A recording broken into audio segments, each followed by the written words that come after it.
রাজনৈতিক দলগুলোর মধ্যে কোনো বিভেদ নেই, স্পষ্ট জানিয়ে দিয়েছেন বিএনপি মহাসচিব মির্জা ফখরুল ইসলাম আলমগীর। তিনি অভিযোগ করেন একটি পক্ষ তাদের ঐক্যে ফাটল ধরানোর চেষ্টা করছে।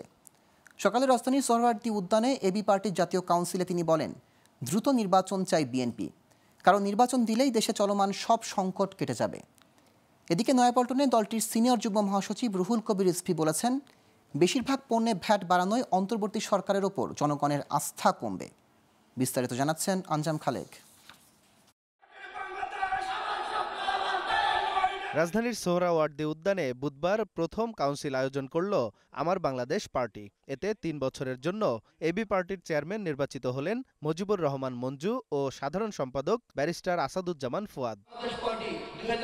কাউন্সিল উপলক্ষে আয়োজিত আলোচনা সভায় নাগরিক ঐক্যের সভাপতি মাহমুদুর রহমান মান্না অভিযোগ করেন, অন্তর্বর্তী সরকার অর্থনীতির সংজ্ঞা বুঝলেও অর্থনীতি বোঝে না, সে কারণে এত সংকটের মধ্যে ভ্যাট বাড়িয়েছে পণ্যের। সংকট কাটাতে দ্রুত নির্বাচনের দাবি তার। দৈনন্দিন জীবনে মানুষ বড় কষ্টে আছে, এই পরিস্থিতি চললে মানুষ সংস্কারেও আর আস্থা রাখবে না। আমরা যত তাড়াতাড়ি সম্ভব, যত যোগ্যতার সাথে সম্ভব সংস্কার করে নির্বাচন চাই, না হলে দেশ আরও বড় একটা সংকটের মধ্যে পড়তে পারে। এ সময় দেশের অর্থনৈতিক অবস্থা ভালো না, রাজনৈতিক পরিস্থিতিও ভঙ্গুর দাবি করে বিএনপি মহাসচিব মির্জা ফখরুল ইসলাম আলমগীর অভিযোগ করেন, এমন পরিস্থিতিতে অনেকে নির্বাচন ও সংস্কার নিয়ে ভুল ব্যাখ্যা দাঁড় করাচ্ছে। কিছু কিছু মানুষ আছেন যারা একটু ভুল বোঝানোর চেষ্টা করেন যে আমরা সংস্কার আগে নির্বাচনে যাই বা নির্বাচনে বিষয়টা কিন্তু সেটা না। এটা বুঝতে হবে। আমরা যেটা বলছি যে নির্বাচনটা কেন দ্রুত চাই, এই কারণে দ্রুত চাই যে নির্বাচনটা হলে আমাদের শক্তি, সেই শক্তি আরো বাড়বে। যে সরকার থাকবে, পার্লামেন্ট থাকবে, অনেক বেশি শক্তি চাইবে, আর যে সংকটগুলো সৃষ্টি হয়েছে সেই সংকটগুলো দূর হয়ে যাবে।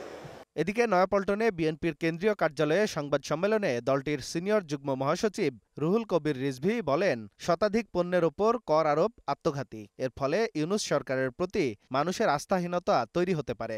মরার উপর খাড়ার ঘা হিসাবে চলতি 2024-25 অর্থ বছরের মাঝপথে এসে শতাধিক পণ্য ও সেবার উপর মূল্য সংযোজন কর বা ভ্যাট এবং সম্পূরক শুল্ক বাড়িয়েছে সরকার।